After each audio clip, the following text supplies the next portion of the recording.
So, in this tutorial, I'm going to tell you how you can get a super high score in Block Blast.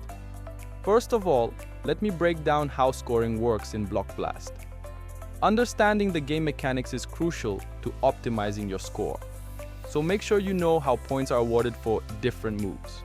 Block Blast rewards strategic thinking. Instead of just reacting to the current layout, try to plan your moves a few steps ahead. Think about how each move will set you up for the next, and you will create more opportunities to score big. And now another important thing is that you have to focus on clearing multiple lines at once. This is a two-way sword.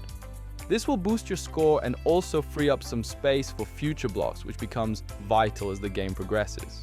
Special blocks are very important. They are the game changers now. You have to use them strategically to maximize their potential.